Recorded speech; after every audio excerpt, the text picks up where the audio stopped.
novembre 1983, avec Bernard de Montréal. Le sujet de la conférence au Cégep Maisonneuve est la conscience.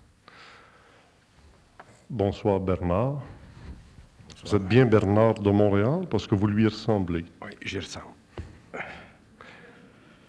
Dans la forme de ce personnage physique qu'on voit tout le monde et qu'on pourrait tous témoigner comme étant Bernard de Montréal, il n'y a rien qui nous assure qu'effectivement celui qu'on voit présentement est Bernard de Montréal. Tout ce que je peux dire présentement, c'est que vous ressemblez à Bernard de Montréal. C'est aussi bon que ressemble à Richard Glenn. La différence, c'est que moi, je me sens et j'ai conscience d'être Richard Glenn. Alors, pouvez-vous me situer ce qu'on appelle la conscience?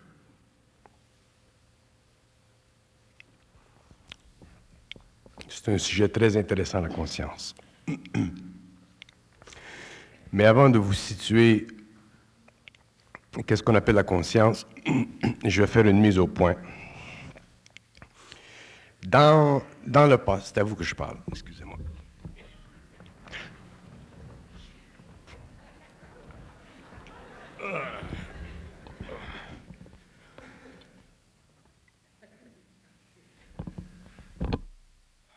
Bon. Dans le passé de l'humanité, pendant l'évolution, on dit que l'homme avait une âme. L'homme avait aussi un corps matériel. Autrement dit, l'homme avait en lui, ou ce qui faisait l'homme, c'était une composante de deux choses, l'âme, ou son esprit, et le corps matériel.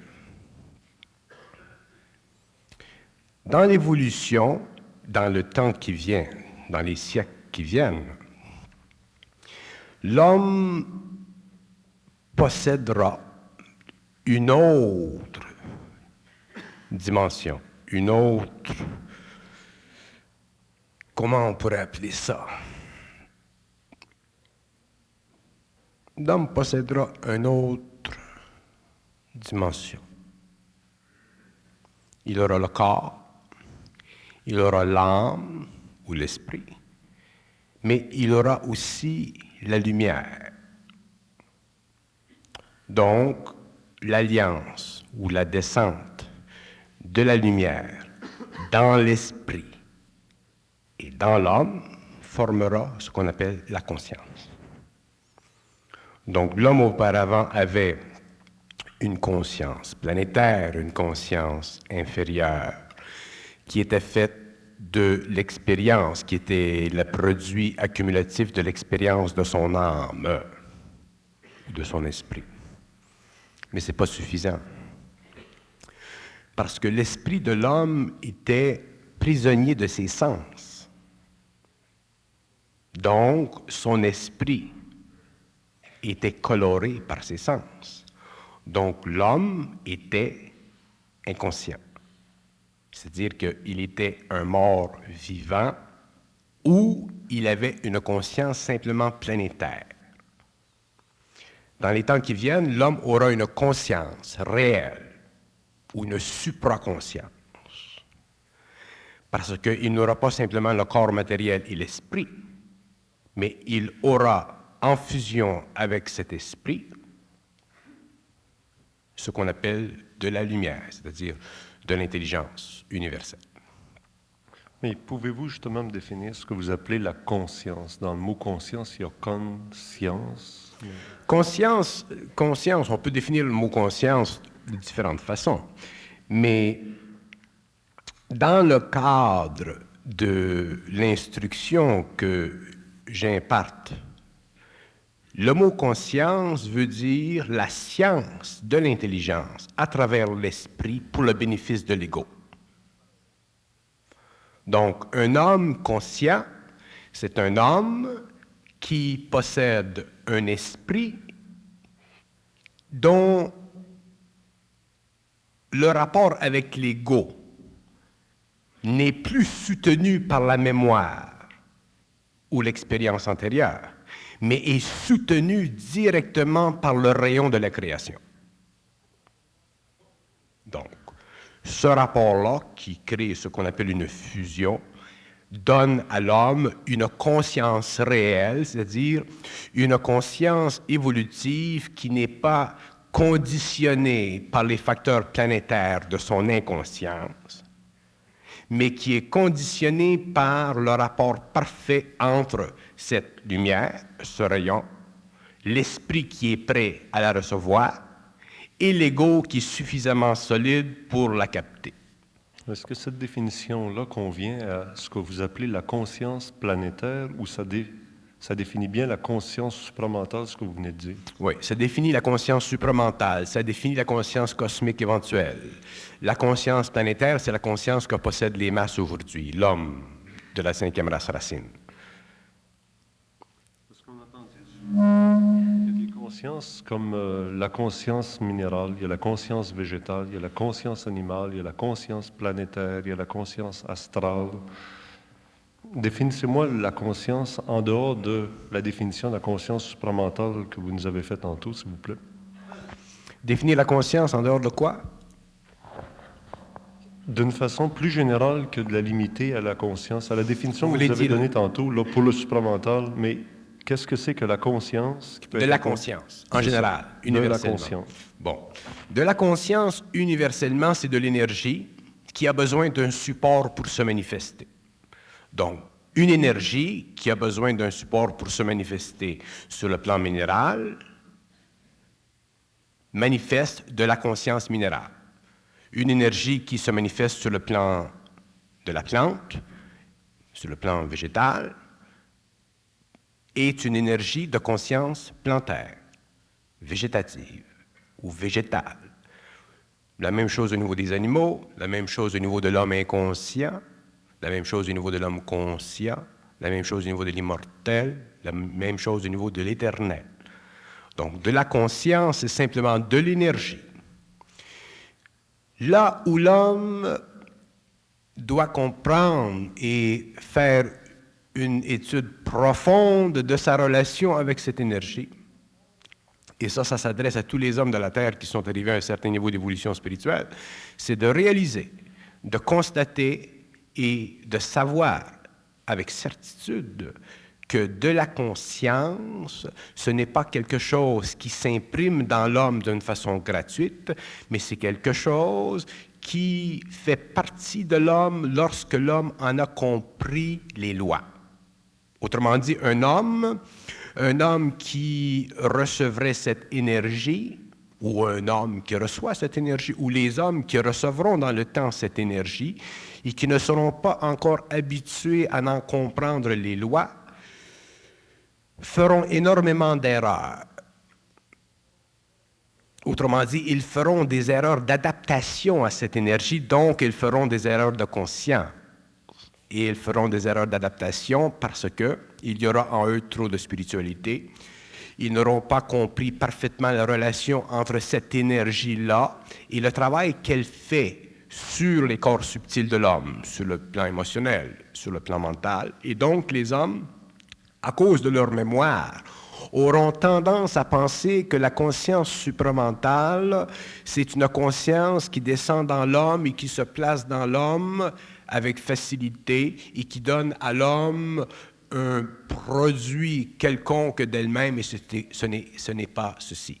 C'est une erreur. Ce sera une erreur interprétative, ce sera une erreur expérientielle de l'homme, et ce sera une erreur qui créera dans la vie de l'homme de la souffrance. Autrement dit, de la conscience, universellement parlant, c'est de l'énergie qui contient à la fois les principes universels de l'intelligence, de la volonté, de l'amour et d'autres principes qui ne sont pas exécutés dans notre cosmos. Donc, pour que l'homme connaisse la volonté, l'intelligence et l'amour en tant que principe universel de cette énergie, il faut que lui-même, sur le plan de son esprit, soit capable de comprendre, d'être en résonance avec les aspects plus inférieurs de l'intelligence, de la volonté et de l'amour qui font partie de son expérience antérieure en tant qu'esprit. Donc, les hommes de demain qui véhiculeront sur la Terre un plus grand principe de l'amour, un plus grand principe de l'intelligence, un plus grand principe de la volonté, parce qu'ils auront une conscience supérieure, seront obligés, avec le temps, de réaliser que leur conscience antérieure et leur conscience subséquente sont deux consciences totalement différentes. Une faisant partie de son expérience, de la mémoire de l'âme, et l'autre faisant partie de la pénétration de cette énergie-là dans la nature humaine pour amener l'homme à une résonance cosmique, pour amener l'homme à un degré d'évolution qui coïncide éventuellement avec les autres étapes de son évolution, qui sont l'immortalité et éventuellement l'éternité. On parle souvent de plan de conscience, de niveau de conscience. Je vous ferai une remarque, Bernard de Montréal, prenez pas ça mal, mais la remarque est revenue souvent depuis des années en conférence, où vous utilisez le mot « homme » lorsque vous voulez parler de l'humain. Alors moi, je dis que c'est un niveau de conscience qui ne permet pas de passer d'un niveau limité à encore, comme dans le passé, dire l'homme quand on veut parler aussi bien de l'homme et de la femme, plutôt que d'utiliser le mot humain. Et là, je dis, c'est un niveau de conscience, c'est une conscience de... Alors, pouvez-vous me situer ce qu'on appelle les plans de conscience ou les niveaux de conscience sans tout le temps sauter de l'autre côté de la clôture sur le supramental, puis l'homme de demain, puis l'avenir? Parlons de l'humain d'aujourd'hui, hommes et femmes, et les niveaux de conscience et les plans de conscience. Les niveaux de conscience, le mot niveau de conscience, c'est un terme qui est purement conceptuel. Parler de niveau de conscience, ça n'a absolument rien à faire avec la conscience cosmique. C'est de la philosophie. Parler de niveau de conscience pour l'homme, par exemple. Si l'homme parle de niveau de conscience, il fait simplement référence à des étapes psychologiques où il lui convient psychologiquement de faire référence philosophique à des étapes métaphysiques de sa pénétration de la réalité. Mais ceci fait toujours partie de son ego et fait toujours partie de sa curiosité mentale. Les niveaux de conscience, le mot niveau de conscience n'a aucune importance et n'a aucune substance chez un être ou pour un être qui est conscient. Parce que chez un être qui est conscient ou pour un être qui est conscient, la divisibilité de la conscience n'existe pas, les études ou les échelles comparatives de la conscience n'existent pas. Bon, prenons un exemple un peu primitif, là. Prenons le cas de l'animal, prenons le cas de la plante, prenons le cas du minéral. Ce sont des couches de conscience, des états d'esprit. Ce sont des états d'esprit, parce que la conscience est de l'esprit, qu'elle soit solide ou non. Ce sont des états d'esprit qui ont des valeurs relatives selon la fonction biologique, minérale, plantaire qu'elles ont, en relation avec les données du royaume à l'intérieur desquelles ils sont juxtaposés pour une convention collective d'évolution. Sur le plan de l'homme, dès que l'homme vient dans le monde et que l'homme perd contact avec cette énergie qui se situe dans l'histoire humaine avant Adam, il y a automatiquement une prise de conscience subjective, psychologique, au début fondée sur le développement du corps astral, ensuite fondée sur le développement du corps mental inférieur, qui donne à la cinquième race racine le pouvoir intellectuel du rationalisme. Et ensuite, vous avez une nouvelle étape où l'homme se voit déchiré dans cette expérience où l'énergie qui descend et qui pénètre son esprit fait éclater sa mémoire, réduit sa capacité de penser en tant qu'être humain normal pour lui donner une vaste capacité d'absorption d'énergie qui automatiquement, synthétiquement, instantanément, s'ajuste au niveau de ses neurones pour lui donner une réflexion et une vue globale sur ce qu'il sait, sur ce qu'il doit savoir, sur ce qu'il doit être, sur ce qu'il doit créer. Ceci fait partie de la conscience cosmique. Donc, la période de transition ou la période plutôt courte sur l'échelle de l'évolution où l'homme prend conscience des plans ou de la divisibilité des étapes de la conscience, ça fait partie de la période de l'évolution où l'homme devait développer un ego et ce sera totalement éteint automatiquement lorsque l'homme entrera dans une conscience supérieure. Parce que C'est très intéressant que vous me demandiez cette question-là parce que ça m'amène à parler de quelque chose que je trouve assez intéressant. Nous croyons, nous les hommes, parce que nous avons la faculté de penser, nous croyons que la faculté de penser est un instrument absolument essentiel de notre organisation cérébrale. Et la faculté de penser n'est pas une fonction essentielle de notre faculté cérébrale, elle est simplement une faculté temporaire qui est implantée dans l'homme par des intelligences qui sont déjà en évolution sur des plans parallèles, mais dont l'homme est totalement inconscient. D'ailleurs, c'est la fondation même de ce que je dis dans les séminaires que je donne. Je dis que la clé à la conscientisation de l'homme, à l'ouverture de l'homme vers la conscience cosmique, elle est fondée sur un principe seulement, c'est celui pour l'homme de réaliser que ce n'est pas lui qui pense. Donc, si l'homme réalise que ce n'est pas lui qui pense, automatiquement, il change sur le plan de sa conscience. Il passe à une autre étape de l'évolution. Mais l'homme, en général, n'est pas capable de se donner, au niveau de son ego, au niveau de sa pensée, la capacité de réaliser que ce n'est pas lui qui pense, parce que déjà, ceci fait partie d'un autre niveau de conscience. C'est lorsque l'homme réalise ceci qu'il entre dans ce qu'on appelle la conscience universelle, mais avec un très grand nombre de trébuchages, avec un très grand nombre d'obstacles, avec un très grand nombre de faux pas, parce qu'il n'est pas habitué à comprendre la raison et la nature de la pensée et pourquoi la pensée existe dans l'homme. Pourquoi? Avez-vous déjà pensé pourquoi la pensée existe dans l'homme?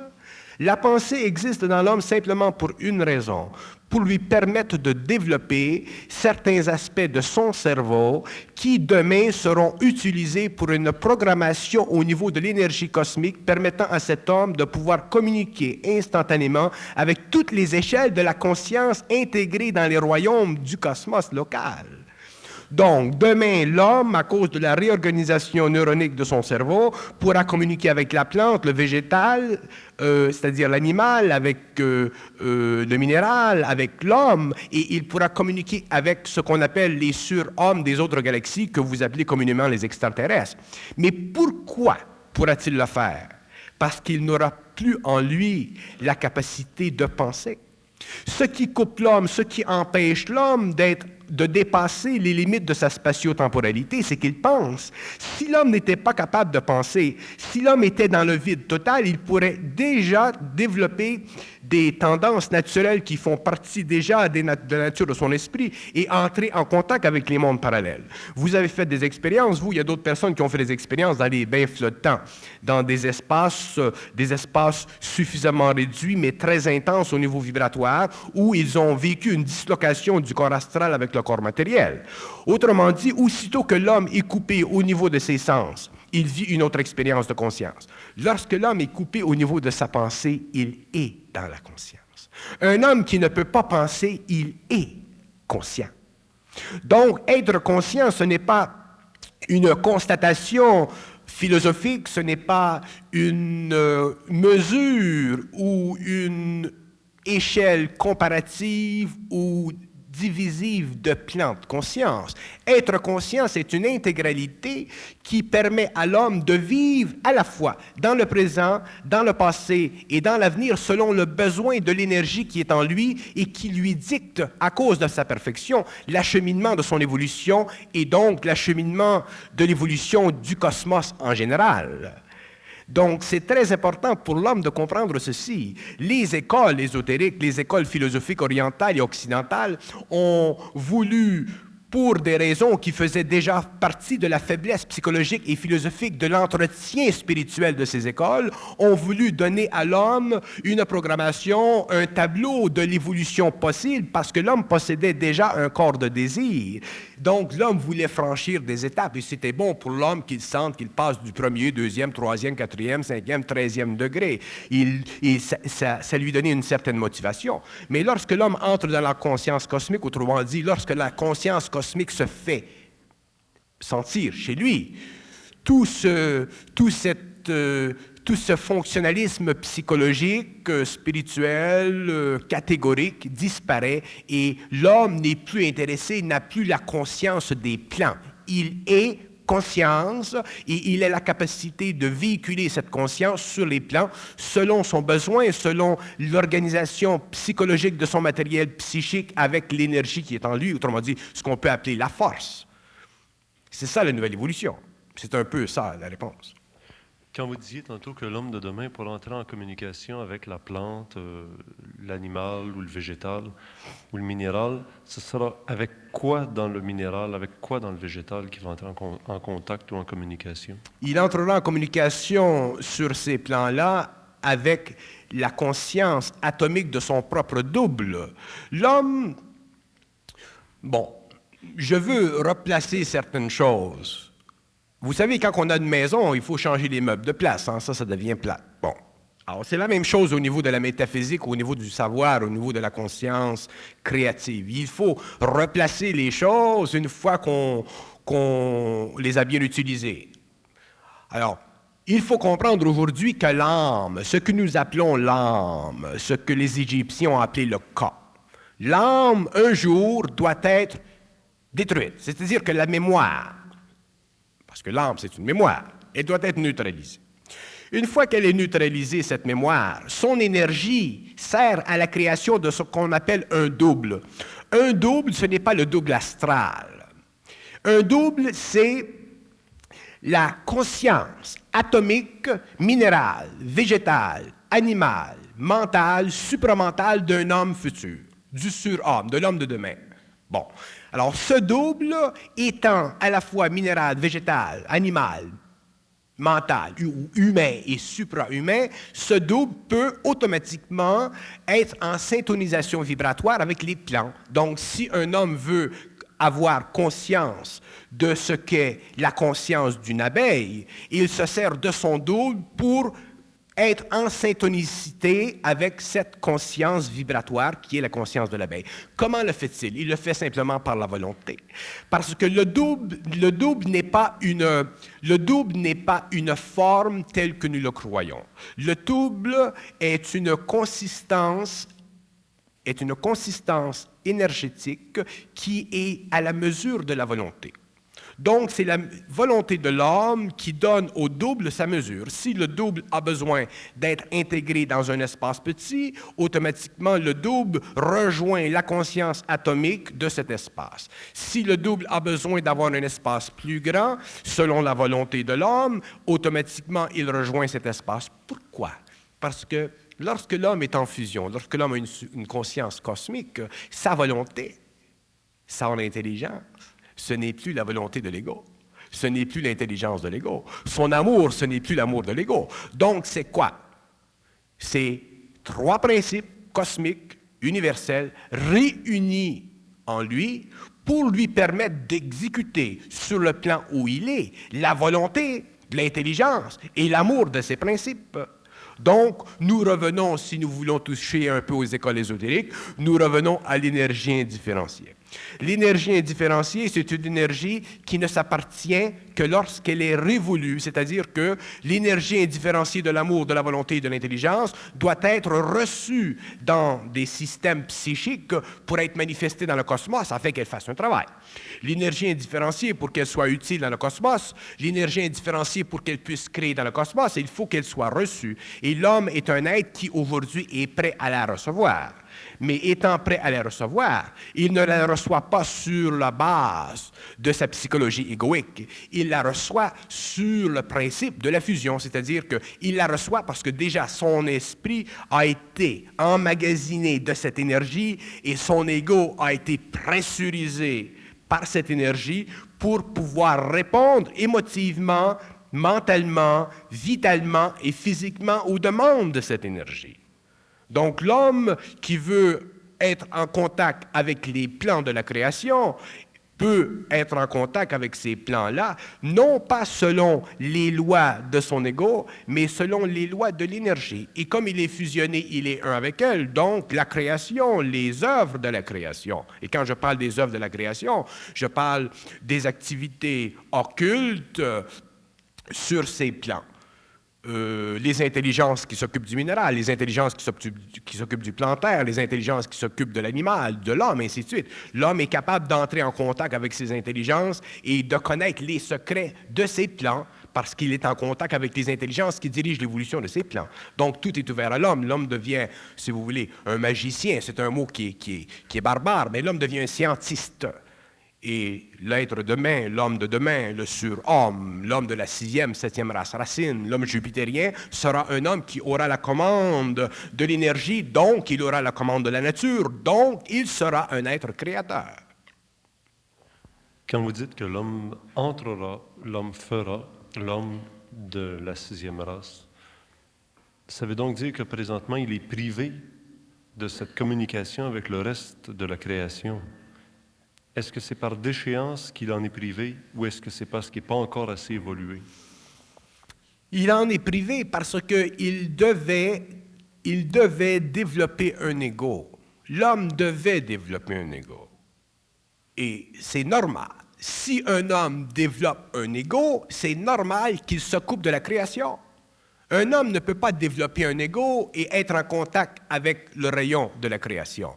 Parce que le rayon de création, lorsqu'il entre en contact avec les plans, que ce soit celui de l'animal ou de l'homme ou de la plante, il gère. Le rayon de la création, le mot le dit, le rayon de la création gère la création, il gère l'évolution.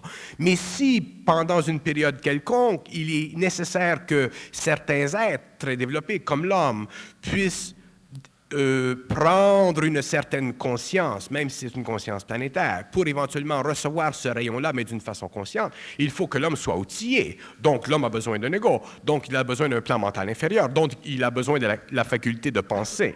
C'est ce qui est arrivé. Alors, ce n'est pas une déchéance. C'est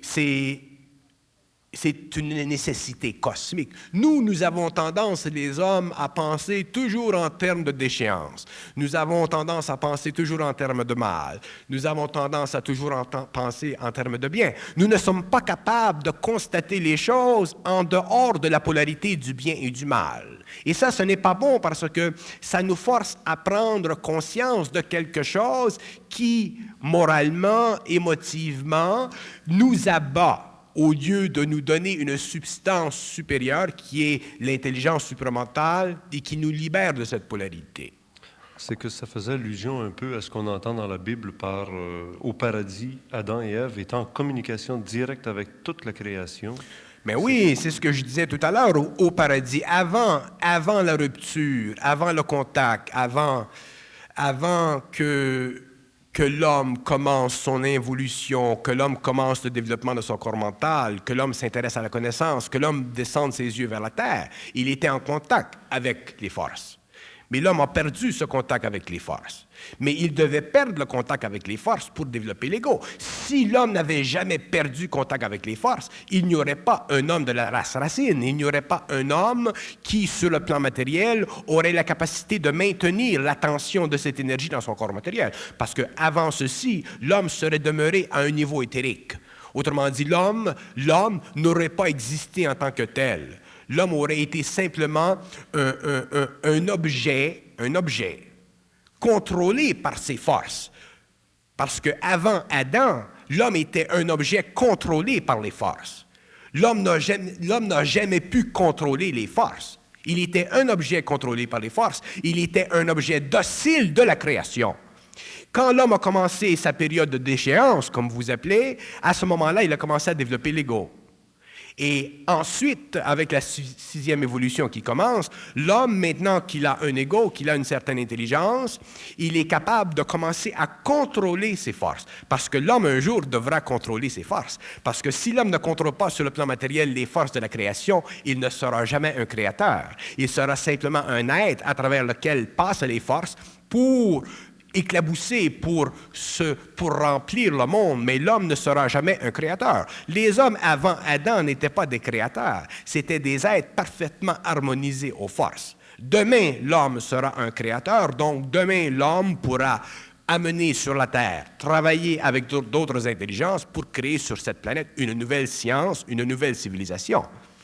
Dans le temps passé, il n'y avait pas de science sur la Terre. Il y avait simplement une harmonie parfaite entre le rayon et l'homme. Demain, il y aura sur la Terre une science. Quel est le phénomène qui a introduit l'ego? À partir d'un bon jour, l'homme a développé un ego, vous dites. Bon, l'homme a développé l'ego quand les circuits universels ont été coupés avec Adam.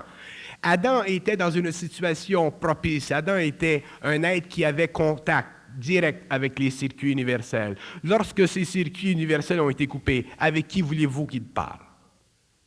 Il faut être en contact mental, télépathique avec ces circuits pour réaliser la grande solitude qui se produit chez l'homme lorsque ces circuits sont coupés. Regardez les Atlantes. Les Atlantes travaillaient le jour et dormaient la nuit. Et c'est la nuit qu'ils entraient en contact et allaient chercher de la connaissance, non pas le jour.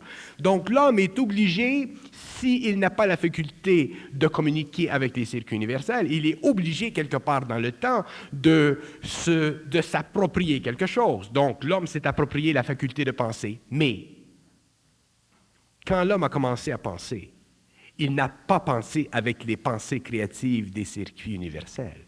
Il a commencé à penser avec les pensées qui étaient émises à partir de ce qu'on appelle les plans astraux.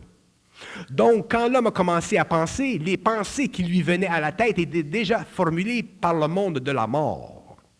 C'était dans le monde de la mort que les pensées venaient à l'homme. Ce n'est pas des pensées qui venaient de ce qu'on appelle la hiérarchie ou des plans supérieurs de l'évolution. Et depuis ce temps-là, jusqu'à la fin du 20e siècle, l'homme pense avec les pensées, en général, avec les pensées qui viennent du monde de la mort, sur les hauts plans du monde de la mort ou sur les bas plans du monde de la mort.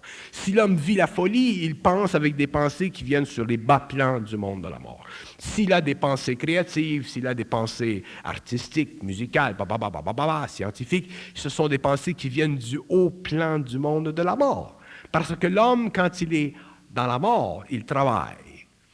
Il y a dans la mort des archives extraordinaires. Tout est contenu dans le monde de la mort. Il y a du matériel au niveau de la pensée, parce que le monde de la pensée dans le monde de la mort, c'est un monde...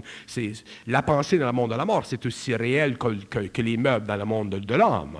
Donc, dans le monde de la mort, il y a des pensées qui pourraient servir à l'humanité pendant des siècles. Il y a du matériel en masse pour être canalisé vers l'homme. Donc, l'homme, jusqu'à la fin du 20e siècle, n'a jamais pensé des pensées qui étaient les siennes. Il a toujours pensé, et il a toujours pensé des pensées qui venaient d'intelligences sur les plans de la mort, qui étaient des intelligences venant soit du monde de la mort de la Terre, ou qui venaient du monde de la mort dans d'autres parties de la galaxie.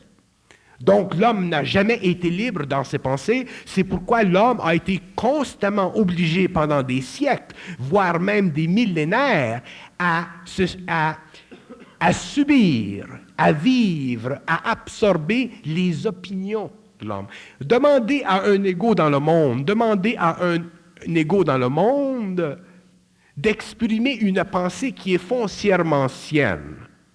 Dans un environnement ou dans un médium qui est public, vous verrez que l'ego ne veut pas, ne peut pas, ou a beaucoup de difficultés à exprimer dans le monde une pensée qui est totalement sienne. Pourquoi? Parce qu'une pensée qui est totalement sienne est une pensée créative. Donc, elle vient des plans supérieurs de l'homme et elle n'est pas contaminée par l'astral. Donc, automatiquement, qu'est-ce qu'elle fait dans le monde de l'homme? Elle détruit. Elle réarrange. Et qu'est-ce qu'elle fait dans le monde de l'astral? Elle trouble. Un homme qui, moindrement, et moi je le sais dans mon expérience, je trouble constamment l'astral. Je suis haï, je suis détesté par l'astral. Pourquoi? Parce que je trouble l'astral. Parce que dès que je dis quelque chose, dès que je lance dans le monde de l'homme des idées qui ne viennent pas du monde de l'astral, j'empêche le monde de l'astral de troubler le monde de l'homme. Donc je suis détesté. Et c'est normal, et c'est très bien ainsi. Parce que l'homme, un jour, doit en arriver à créer ses propres pensées. Et je vais vous dire comment on fait. Pour que l'homme crée ses propres pensées, il faut qu'il ait pris conscience, quelque part dans le temps, que ce n'est pas lui qui pense. Quand il a pris conscience que ce n'est pas lui qui pense, quand il a pris conscience des stupidités dans son mental, là, il commence à faire la différence entre ce qui est intelligent dans son mental et ce qui est stupide dans son mental. Et petit à petit, il met de côté, met de côté, met de côté. Et éventuellement, il ne reste que ce qui est intelligent dans son mental. Et ce qui est intelligent dans son mental, éventuellement, disparaît. Donc, un jour, l'homme conscient n'a même plus besoin de communication dans son mental. Il n'a simplement qu'à parler, il n'a simplement qu'à écrire, il n'a simplement qu'à édifier dans le monde et il y a une correspondance totale entre l'énergie, l'esprit et son ego. C'est ça la nouvelle évolution. Donc, tant que l'homme est assujetti à la pensée, tant qu'il est obligé de recevoir de la communication, il n'est pas capable de vivre dans le vide. Et c'est ça le problème de l'homme. L'homme n'est pas capable de vivre le vide du mental. Il essaie, il fait de la méditation, et ainsi de suite, mais ça revient. Le lendemain, il continue à penser. Donc, pour que l'homme perde la faculté de penser, ce n'est pas l'homme qui peut lui faire perdre cette faculté de penser, c'est le rayon. C'est ça la fusion. Donc, l'homme entre dans une conscience supérieure, une conscience nette, une conscience, la prochaine qui vient. À ce que vous dites là, vous feriez peur aux psychologues, aux psychiatres, à tous les gens. Je vais vous dire une chose, je ne fais pas peur aux psychologues. Au contraire, ce que je dis aujourd'hui qui fait partie de la psychologie de l'esprit, qui fait partie de la psychologie de l'âme, de la pensée, c'est du matériel qui, vu, saisi, pris, étudié par un fin psychologue, peut faire de lui un très intelligent psychologue. Parce que le psychologue va vous dire, écoutez, vous conseillez aux gens donc d'arrêter de penser. Non, non, non, non. Les gens ne savent pas comment je parle. Les gens ne comprennent pas comment je parle. Les gens essaient d'interpréter ce que je dis comme ils essaient d'interpréter ce que les hommes disent. Je ne parle pas comme les hommes parlent. Donc, il ne faut pas m'interpréter ou essayer de me comprendre comme on essaie de comprendre les autres. Pour me comprendre, il ne faut pas essayer de me comprendre. Si on essaie de me comprendre, on ne me comprend pas, parce que je ne parle pas à l'intellect. Donc, j'épuise l'intellect, je le fatigue, je l'écœure, l'intellect, je travaille avec lui, contre lui pendant 10 ans, 15 ans, 20 ans, je le mets à terre, l'intellect, pour que l'homme en arrive éventuellement dans son intelligence. Donc, il ne faut pas, quand je dis quelque chose, me prendre au poil. Il ne faut pas prendre les mots comme ils sortent de ma bouche. Il faut les prendre vibratoirement, c'est-à-dire qu'il faut les saisir au niveau de son esprit, de son intelligence. À ce moment-là, je suis très facile à comprendre. Parce que la petite règle que vous avez établie tantôt, comment apprendre à ne pas penser et à se laisser pénétrer par l'énergie, emmener des gens à ce genre de... Non. Il ne s'agit pas d'apprendre. Il y a des clés à l'évolution. Il y a des clés. Il y a des lois. Il y a une loi fondamentale que l'homme comprendra, réalisera avec le temps. Que la première loi, ce n'est pas lui qui pense. Tant que l'homme n'aura pas réalisé, vous savez, les gens n'ont pas besoin de venir dans mes séminaires pour prendre conscience de quelque chose. Les gens, par exemple, ont besoin de savoir quelque chose. Et les gens ont besoin de savoir, d'abord, que tout se fait par étapes. Et que d'abord, l'homme doit réaliser que ce n'est pas lui qui pense. Parce que s'il ne réalise pas que c'est lui qui pense, que ce n'est pas lui qui pense, il pense qu'il pense. Et automatiquement, il est coupé de son intelligence. Il est coupé. Et ensuite, une fois qu'il a réalisé ceci, il avance. Et un jour vient le temps où il n'a plus besoin de communication. Donc, il n'a plus besoin de penser. Donc, il devient automatiquement créatif. C'est un travail de très longue haleine. Ça fait partie de la nouvelle évolution. Bon, alors pour poursuivre ce que je vous disais tantôt, c'est que des gens qui ne pensent plus ou qui écoutent ce que ça dit ou ce qui se laisse pénétrer de ces idées, un bon jour, ils capotent. Bon. Très intéressant. Les gens, ce sont des étapes. L'homme inconscient pense. Il pense qu'il pense, il ne capote pas. OK? L'homme qui se conscientise, l'homme spirituel, l'homme qui va dans les écoles ésotériques, l'homme qui entend la petite voix, là, il commence à prendre conscience. Mais ça va plus loin que ça. Il ne s'agit pas simplement d'écouter la petite voix.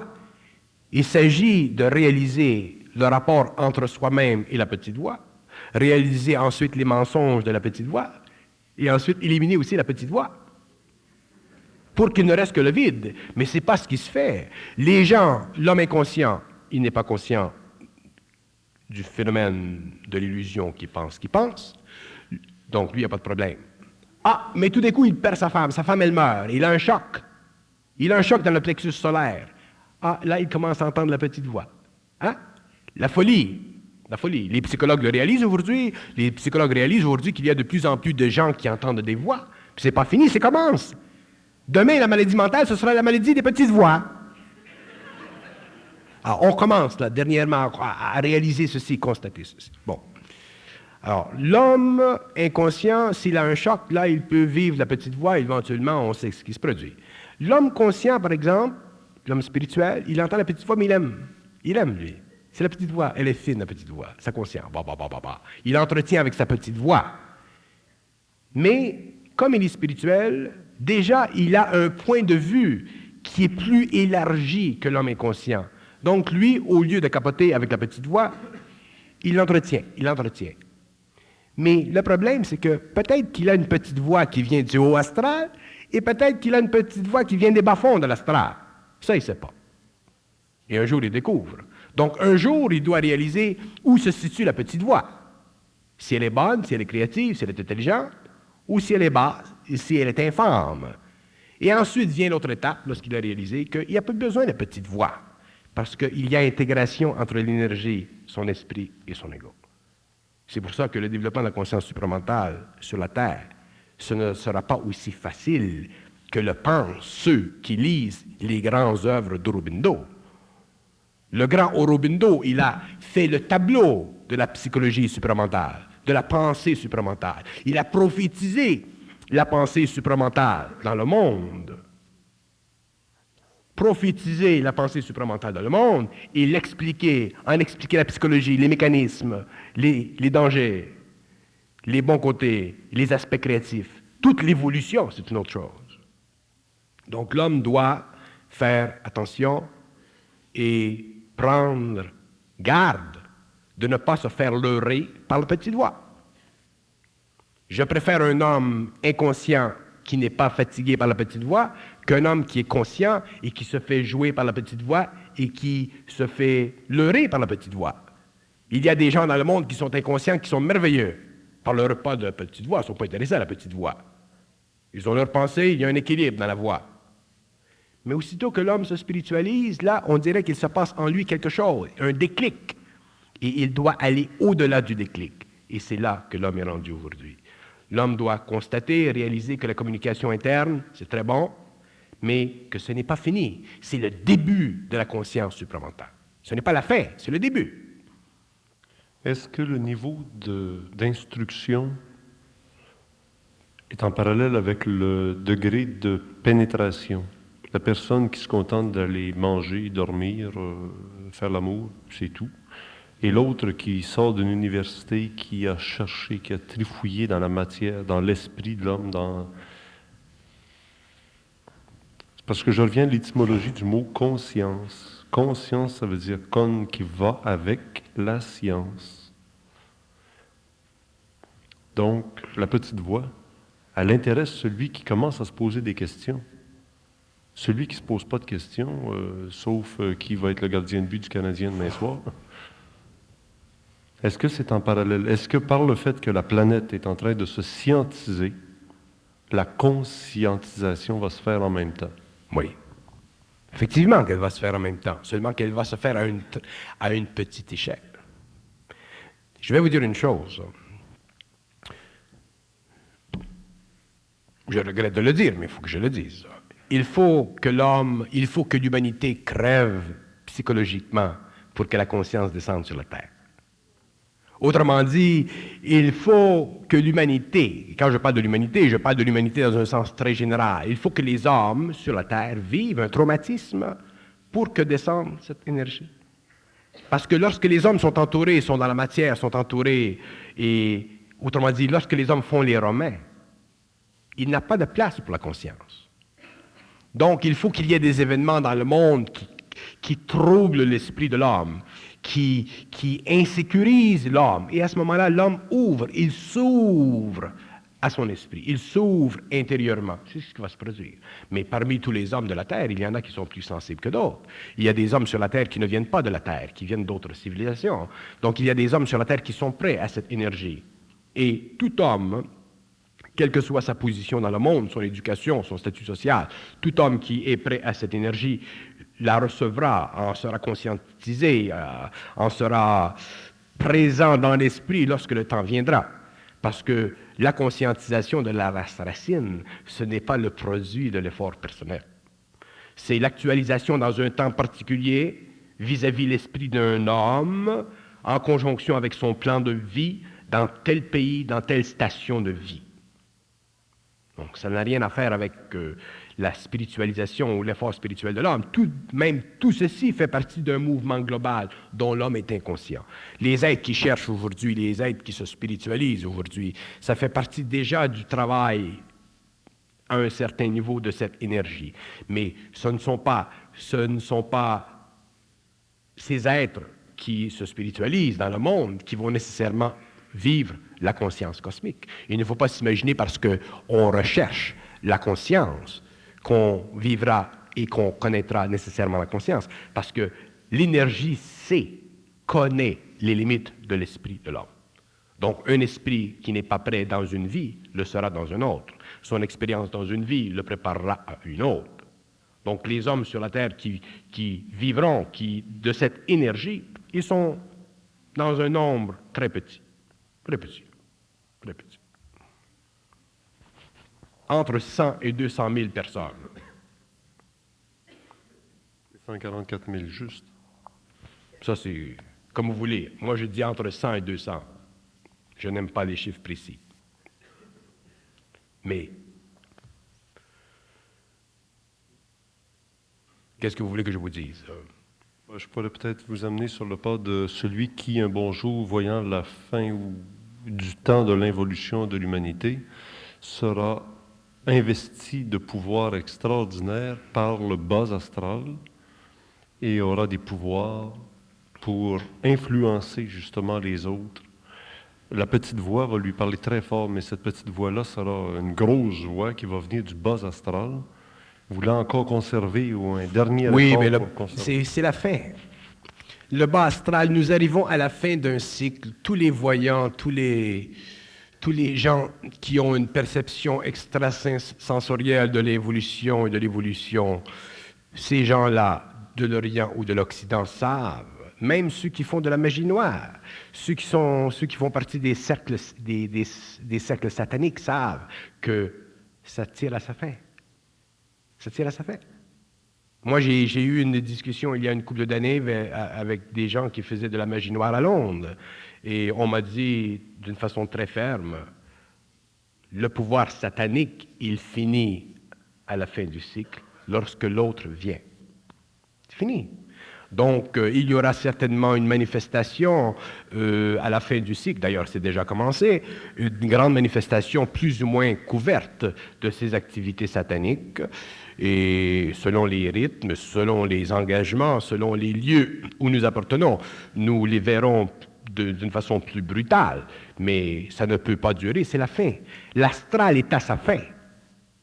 L'activité de pouvoir de l'astral sur l'homme, il est à sa fin, mais le combat, il est à son maximum. Et l'homme est la victime, c'est normal. Et l'homme, étant la victime, sera utilisé au niveau de ses formes, de sa mémoire. Autrement dit, je vous donne un exemple. Si vous, par exemple, supposons que vous allez à l'église le matin, que vous êtes bon catholique, que votre saint favori, c'est Saint Jean-Baptiste ou Saint, je ne sais pas, moi, Saint Cunégonde, je ne sais pas. Alors, les formes seront utilisées contre vous. Autrement dit, les forces sataniques utiliseront ce qui est de plus sacré dans le canon romain pour les catholiques. Donc, les forces sataniques utiliseront le Christ pour troubler l'esprit de l'homme. Ils utiliseront ce qui est saint, ce qui a été sanctifié par l'Église, pour troubler l'homme, parce que ces forces sont complètement en dehors du pouvoir psychologique de l'homme. Ce sont simplement les hommes qui connaissent et qui comprennent les lois de la forme, qui verront et qui seront capables de voir à travers le jeu. C'est pour ça que je cite souvent en public le cas de ce type en Italie ou à Boston ou en Angleterre, qui se fait dire que c'est le Christ qui lui a dit de tuer les prostituées à Londres ou de déchirer les œuvres merveilleuses des peintres au Vatican. C'est le Christ. Alors, imaginez-vous qu'un homme qui se fait dire ça par la petite voix, elle vient d'où la petite voix? Elle vient de l'astral. Donc, cette petite voix fait partie justement de la résonance de la folie dans l'homme, et si l'homme n'a pas un esprit suffisamment puissant, si l'homme n'a pas un esprit suffisamment salubre, il peut facilement tomber. C'est pour ça que l'ésotérisme, c'est une littérature qui est à la fois très avantageuse pour l'homme, mais qui est aussi très dangereuse pour l'homme. L'ésotérisme, c'est merveilleux pour celui qui est fort, celui qui est capable d'entrer dans des sentiers un peu ténébreux qui ne sont pas parfaitement compris, mais s'il est l'esprit fort, il pourra. Parce que vous savez, qu'est-ce que c'est avoir un esprit fort? Avoir un esprit fort, c'est déjà avoir un peu de lumière, de cette lumière dedans. C'est ça, avoir un esprit fort. Donc, il y a des hommes qui ont déjà cet esprit fort. Bon, je vous prends comme exemple parce que vous êtes dans le public. Vous avez un esprit suffisamment fort, vous, pour ne pas être trop influençable. Vous avez une certaine centricité, vous avez une certaine force interne qui est votre protection, et ainsi de suite. Et c'est ça qui vous permet de rencontrer différentes personnes, et de donner le privilège à une population de rentrer en contact avec différentes personnalités. Mais quels sont les gens dans le monde qui ont cet esprit et qui s'aventurent dans l'ésotérisme et qui ne sont pas troublés par l'ésotérisme? Ils sont très peu, en nombre. Et c'est pour ça qu'il faut un jour faire comprendre, surtout à ceux qui sont ésotériques, les dangers de l'astral à travers l'ésotérisme. Au tout début de la soirée, vous nous avez parlé que le prochain corps de l'homme sera un corps de lumière qui s'ajoutera aux autres. Pouvez-vous nous en parler? Parce que déjà, il est en germe en chacun de nous présentement. Oui, ce corps-là, ce double, on peut l'appeler le double. Ce double sera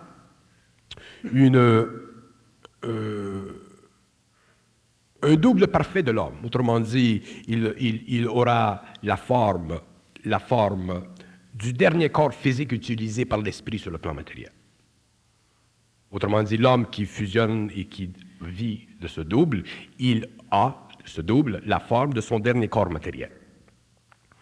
Il y a une impression parfaite des plans les plus subtils aux plans les plus bas de l'esprit. Donc, la matière étant le plan le plus bas de l'esprit, le corps vital, le corps émotionnel, le corps mental, tous ces corps, tous ces aspects qui font à la fois la personnalité physique et la personnalité psychologique de l'homme, sera retrouvé dans ce double parce que tout est mémoire. Le corps physique projette dans l'espace-temps et sur les autres plans de l'énergie. Le corps physique, c'est un corps en radiation, donc il imprime. Le corps vital, le corps émotionnel, le corps mental, c'est la même chose. Aussitôt qu'il y a une activité, il y a toujours de l'activité chez l'homme. Donc tout est imprimé sur les autres plans, tout est collecté au niveau de l'énergie et tout est revenu, retenu et redonné à l'homme lorsque la mémoire, l'énergie de la mémoire, qui est très grande chez l'homme, a été transmutée en énergie pure pour la construction de ce double. Parce que dans le phénomène de l'esprit, il y a une particularité. Ce que nous considérons ou ce que nous avons considéré dans le passé comme de l'esprit, c'était simplement notre âme. Dans le nouveau cycle, ce n'est plus l'esprit de l'homme ne sera plus véhiculé ou perçu par l'homme comme auparavant. Lorsque l'homme percevait son esprit auparavant ou lorsqu'il percevait son âme, il l'apercevait par le phénomène de la mémoire, il l'apercevait par le phénomène de la réflexion. Dans l'évolution qui vient, l'homme ne pourra plus percevoir son esprit ou son ancienne âme par le phénomène de la réflexion. Donc, comment l'homme percevra-t-il son esprit? Il percevra son esprit en le voyant. Et comment le verra-t-il? Il le verra en sortant de son corps matériel. Donc, en sortant de son corps matériel, l'homme verra son esprit. En voyant son esprit, il connaîtra son esprit, il saura son esprit, il connaîtra le statut morontiel, universel de son esprit, il saura pourquoi il est sur la terre, il saura ce qu'il a à faire, parce que son esprit sera totalement de la mémoire, parce que son esprit contiendra à la fois la mémoire du matériel, du vital, de l'astral et du mental, et en plus, il aura la connexion avec la lumière, qui est une mémoire totale, globale du cosmos. Donc, l'homme aura une mémoire parfaite. Donc, l'homme se saura parfaitement, il connaîtra parfaitement ses origines, il connaîtra parfaitement son avenir, et l'homme sera à ce moment-là un immortel. Mais alors, comment pourra-t-il encore être individualisé par rapport à l'autre à côté de lui? Il sera individualisé par le taux vibratoire de sa lumière. Il ne sera pas individualisé par la réflexion psychologique de son savoir, amené au niveau de la mémoire. C'est le taux vibratoire de sa lumière qui lui donnera son individualité. Si vous, vous étiez sur ce plan et moi j'étais sur ce plan, je vous reconnais par votre vibration. C'est votre vibration. Ah, de cette vibration, je sais que c'est tel bonhomme qu'on appelle sur le plan matériel Richard Glenn. Donc c'est le taux vibratoire de la lumière de ce corps, de ce double, de ce corps morontiel, qui sera l'individualité de cet homme. Et ce qui est intéressant au niveau de l'individualité, de l'identité, c'est que la lumière, lorsqu'elle descend, elle a un taux vibratoire universel, la lumière. Aussitôt qu'elle entre dans l'esprit, elle doit se fondre avec lui. Donc la lumière ne peut pas, elle est indifférenciée. Donc elle ne peut pas, la lumière, lorsqu'elle descend dans l'esprit, maintenir son taux vibratoire. Donc elle descend toujours au taux vibratoire de l'esprit. Descendant au taux vibratoire de l'esprit, elle se communique à lui et automatiquement étant universelle et étant dans les autres corps morontiels, chaque homme peut reconnaître l'autre parce que tous les hommes sont dans cette lumière. Donc tous les hommes ont la fréquence exacte de la conscience matérialisée de cette lumière qu'on appelle de l'esprit. De l'esprit, c'est de la conscience matérialisée de la lumière. Donc les hommes auront instantanément la vertu de reconnaître leurs amis, de reconnaître ceux qu'ils ont aimés, ainsi de suite, et ceux avec lesquels ils doivent travailler. Ce sera aussi instantané que la faculté de se reconnaître sur le plan matériel. Donc, autrement dit, au début de la soirée, quand je faisais peut-être une présentation un petit peu drôle, en disant, bon, êtes-vous bien Bernard de Montréal, parce que mes yeux, mes sens, mes émotions, ma mémoire me rappellent que le corps physique qui ressemble à Bernard de Montréal devant moi est peut-être Bernard de Montréal, mais il n'y a rien qui me le confirme. Mais si on était déjà rendu à la 6e race, je n'aurais qu'à m'arrêter une seconde de pensée. Je réaliserai consciemment, par la vision que ce que vous êtes en dedans de vous, votre taux vibratoire, qu'effectivement, c'est Bernard de Montréal qui est là devant moi. Très juste. Très juste. Bon, on peut se replacer maintenant.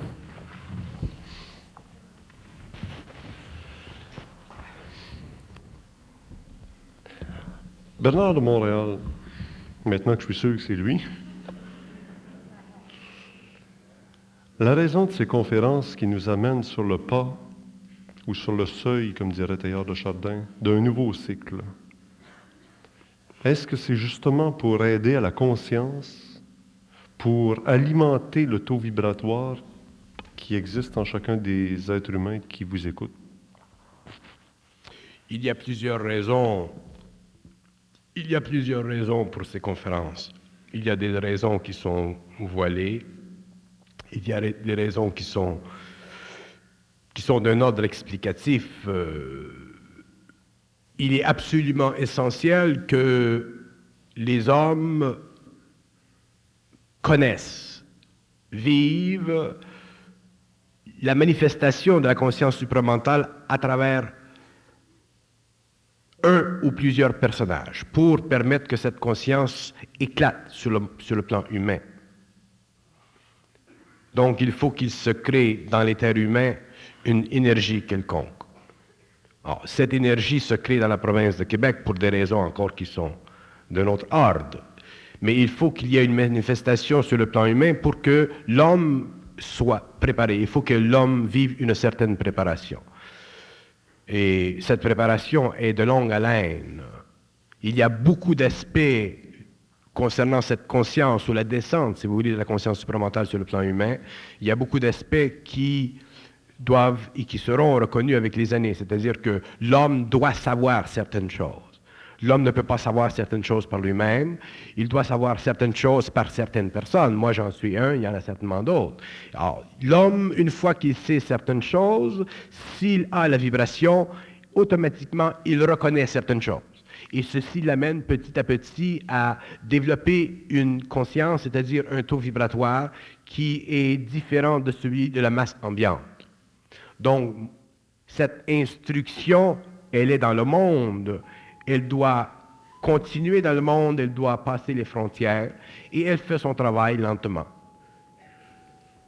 Je dois ici témoigner d'une chose, c'est que jamais En 7 ans de conférence, Bernard ne s'est préparé, ou on s'est préparé ensemble à ce qu'on fait, à ce qui